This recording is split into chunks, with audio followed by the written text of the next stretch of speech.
উচ্চ মাধ্যমিক 2026 একেবারে আসন্ন বলা যায়, তোর গড়ায় কড়া নাড়ছে।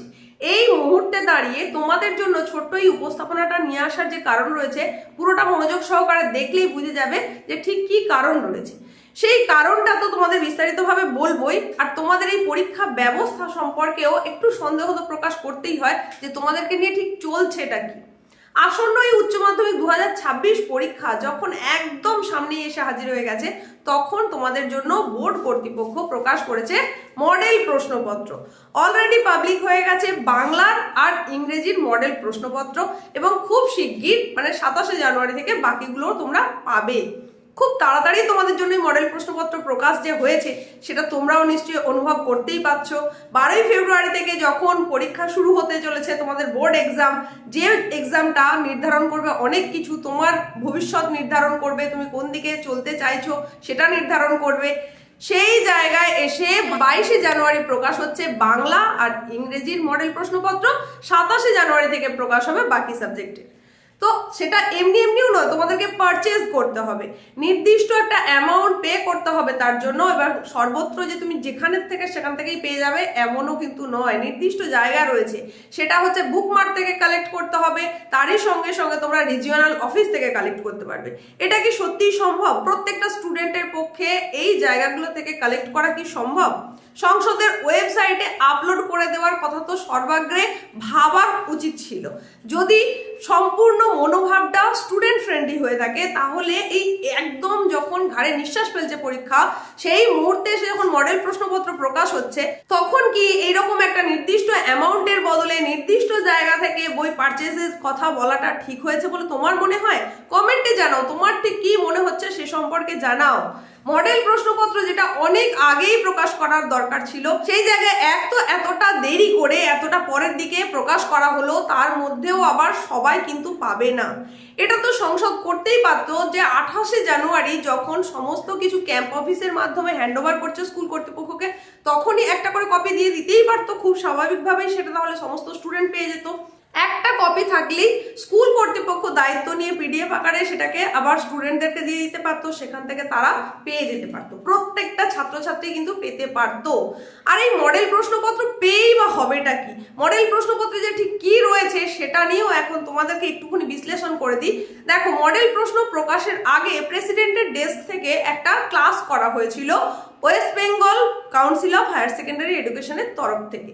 মানে WBCHSE বোর্ডের নির্দিষ্ট একটা ইউটিউব চ্যানেল রয়েছে, সেই চ্যানেলে একটা ক্লাস দেওয়া হয়েছিল, সেটা প্রেসিডেন্টের ডেস্ক থেকে।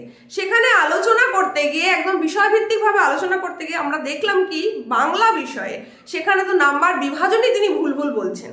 মানে এর আগে যেরকম নাম্বার ডিস্ট্রিবিউশন ছিল সেই অনুযায়ী তিনি টোটালটাই আলোচনা করে চলে গেলেন, কিন্তু পরবর্তীতে সেটা যে চেঞ্জ হয়েছে, তাদের দ্বারাই যে আবার নোটিফিকেশন জারি করে সেই মার্কস ডিস্ট্রিবিউশনটা চেঞ্জ হয়েছে, সেটা ওনাদের মাথায় তখন ছিল না।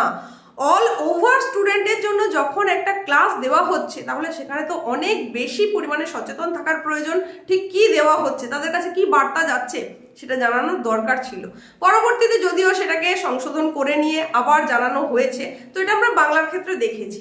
এখন মডেল প্রশ্নপত্র প্রকাশের পর ইংলিশের ক্ষেত্রে কি দেখছি? ইংলিশের ক্ষেত্রে দেখছি যে সিলেবাসে অনেকটাই চেঞ্জ। কি চেঞ্জ সেটাই আসছি, হয়তো তোমরা এতক্ষণে জেনেও গেছো, যারা যারা পেয়েছো বইটা হাতে তারা জানতে পারো, বা বিভিন্ন চ্যানেলের থ্রু দিয়েও তোমরা জানতে পারো যে ঠিক কি চেঞ্জ হয়ে গেল ইংলিশের সিলেবাসে। সেমিস্টার পদ্ধতি শুরু হওয়ার সময় থেকে নানানভাবে বোর্ড কর্তৃপক্ষকে সমালোচিত হতে হয়েছে। না রয়েছে কোনো নির্দিষ্ট পরিকাঠামো, না রয়েছে সঠিক সিলেবাস, না কোনো সিদ্ধান্তের কোনো স্থিতি রয়েছে।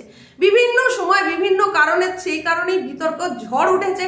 সেখানে প্রশ্নের ধরন ধারণ নিয়ে থার্ড সেমিস্টারের সময় নানান আলোচনা হয়েছে, সমালোচনা হয়েছে, ওএমআর সিট ফিল আপ নিয়ে আলোচনা হয়েছে, টাইমিং নিয়ে হয়েছে, নানান কিছু হয়েছে। কোশ্চেনের যে বাঞ্চ হয়েছিল, তার যে পেজ সংখ্যা, সেটা নিয়েও আলোচনা হয়েছে। তো এখন এই আপকামিং যে ফোর্থ সেমিস্টার পরীক্ষা, সেটা যে আদেও কি হবে সেটা নিয়েও কিন্তু এখন সন্দেহ তৈরি হচ্ছে, সন্দেহ দানা বাঁধছে। তার কারণ বলি, এই যে তোমাদের ইংলিশ বিষয় সিলেবাস, সেখানে কি ছিল? সেখানে ছিল প্রোজ, সেখানে ছিল ভার্স, সেখানে ড্রামা ছিল, আর ছিল গ্রামার, সঙ্গে ছিল রাইটিং। এই মিলিয়ে তোমাদের ইংলিশ সিলেবাস। তো এই জায়গাতে তোমাদের একটা পোর্শন রয়েছে গ্রামার পোর্শন, যেখান থেকে 5 মার্কের প্রশ্ন আসার কথা। তো এই গ্রামার পোর্শনের 5টা নম্বর কিন্তু 40 নম্বরের মধ্যে অনেকটা গুরুত্ব বজায় রাখে। 40 নম্বরের মধ্যে 5 নম্বর শুধুমাত্র গ্রামার পোর্শন থেকে, যে গ্রামারটা করতে গিয়ে স্টুডেন্টরা একটু ভয় পেয়েই থাকে, তাদের জন্য এই 5টা নম্বর কিন্তু অনেক গুরুত্বপূর্ণ। সেখানে যে সিলেবাসটা ছিল, আমরা মডেল প্রশ্নপত্র প্রকাশের পর দেখলাম আমূল পরিবর্তন। কি সেই পরিবর্তন? না, তোমাদের গ্রামার পোর্শনে ছিল কি, সেখানে ছিল সিনথেসিস, ছিল স্প্লিটিং, ছিল এরার কারেকশন, ছিল আর ছিল ন্যারেশন চেঞ্জ। তো এই জায়গাতেই হচ্ছে বড়সড় পরিবর্তন। সেখানে আমরা কি দেখছি, নতুন করে আর্টিকেল প্রিপোজিশন অ্যাড হয়েছে এবং সেখান থেকে 3 মার্কের প্রশ্ন দেওয়া হয়েছে। আর্টিকেল প্রিপোজিশন থাকবেই বলেও জানানো হয়েছে। তাহলে কোথা থেকে এই সিলেবাসটা এলো?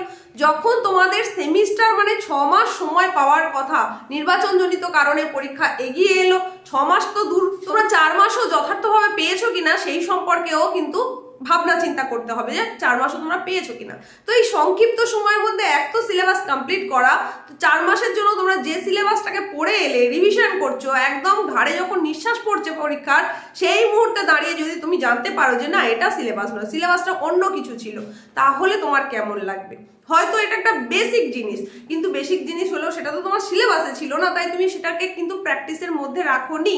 তাহলে এখন যদি এটা তুমি জানতে পারো, তাহলে সেই জায়গাটায় একদম 3 মার্ক, 40 নম্বরের মধ্যে 3 মার্কের এই আর্টিকেল প্রিপোজিশন যদি দেওয়া হয়, তোমার কেমন অনুভূতি হবে কমেন্টে জানাও, অতি অবশ্যই জানাও। তাহলে এখান থেকে আমরা কি বুঝবো? বোর্ড কর্তৃপক্ষ কি এবার এক্ষেত্রেও ভুলে গেলেন যে কি সিলেবাস ছিল? এটাই কি তাহলে তোমাদের পরীক্ষার প্রশ্নপত্রের ধরন হবে? আর্টিকেল প্রিপোজিশন কি সেখানে সত্যিই থাকবে, নাকি না যে সিলেবাস ছিল তার ওপরে প্রশ্ন হবে? কি করা উচিত এখন? এই সম্পর্কে কি কোনো ধোঁয়াশাটা পরিষ্কার করে দেওয়ার কোনো দায়িত্ব বোর্ড কর্তৃপক্ষ নেবে? এরকম নানান প্রশ্ন তৈরি হচ্ছে। জানি না এর সদুত্তর দেওয়ার মতন কেউ রয়েছেন কিনা, কেউ দেবে কিনা। তো আমি যেটা আমার মনে হয়েছে সেটা তোমাদেরকে বললাম। তোমরা এই আর্টিকেল প্রিপোজিশনটা এই যেটুকু সময় আছে তার মধ্যে একটু প্র্যাকটিস করো, কারণ এই বোর্ডের তরফ থেকে যে কি সিদ্ধান্ত নেওয়া হবে, কি ধরনের প্রশ্ন হবে, সেটা বলা খুবই মুশকিল। তাই তোমরা আর্টিকেল প্রিপোজিশনটাও একটু দেখে রাখো, না হলে এই জায়গায় 3 নম্বর হয়তো তোমার হাতছাড়া হয়ে যাবে। যে সিলেবাসটা তোমরা এতদিন পড়াশোনা করে এলে সেটাও যেমন করবে, তার সঙ্গে সঙ্গে আর্টিকেল প্রিপোজিশন এটাও কিন্তু তোমার দেখে রাখতে হবে। এত রকম ভাবে বিতর্ক যখন তৈরি হচ্ছে, এত রকম যখন সমালোচনা হচ্ছে, তাহলে মডেল প্রশ্নের সেট প্রকাশের জন্য যখন বোর্ড কর্তৃপক্ষ প্রস্তুতি নিল, একটু সচেতন হওয়াটা মনে হয় দরকার ছিল। সর্বাগ্রে স্টুডেন্টের ভবিষ্যৎ নিয়ে ভাবাটা অতিরিক্ত পরিমাণে দরকার ছিল। কিন্তু এই যে উচ্চ মাধ্যমিকের রেজাল্ট, এটা তো তোমার ভবিষ্যৎকে অনেকটাই নির্ধারণ করবে, তুমি ভবিষ্যতে কোন দিকে যাবে। তোমার এই জায়গার রেজাল্টটা যদি খুব ভালো হয়, তুমি নিজের প্রতি একটা কনফিডেন্ট ফিল করবে, সেই অনুযায়ী তুমি এগিয়ে যাওয়ার চেষ্টা করবে। কিন্তু এই রেজাল্টটা যদি খারাপ হয়ে যায়, তোমার কনফিডেন্সের অভাব দেখা দেবে, সেই জায়গায় তুমি ভালো কিছু, বড় কিছু ভাবতেই পারবে না। তাহলে এই ছোট্ট ছোট্ট জায়গাগুলো যদি রিকভার না হয়, সেটাই কিন্তু একটা বড় রকমের ব্লান্ডার তৈরি করে দিতে পারে, যেটা তোমার এগিয়ে যাওয়ার পথে অন্তরায় হয়ে যাবে। তো আমার ফিলিংসটা আমি তোমাদের সঙ্গে শেয়ার করলাম। তোমাদের কার কি মনে হচ্ছে সেটা তোমরা কমেন্টের মধ্যে জানাতে পারো। বন্ধুদের মধ্যে প্রচুর পরিমাণে শেয়ার করে দাও, তাদেরকেও জানিয়ে দাও যে আর্টিকেল প্রিপোজিশন নামক বস্তুটিও কিন্তু থাকছে গ্রামারে, এটাও যেন তারা প্র্যাকটিস করে। তো এই ছিল আজকের উপস্থাপনা। দেখা হচ্ছে খুব তাড়াতাড়ি নতুন উপস্থাপনার সঙ্গে। নোটিফিকেশন বেল আইকন অল করে রাখো, নতুন হলে সাবস্ক্রাইব করে রাখো, আর এই রকমই গুরুত্বপূর্ণ উপস্থাপনা পেতে নিয়মিত চ্যানেলে চোখ রাখো।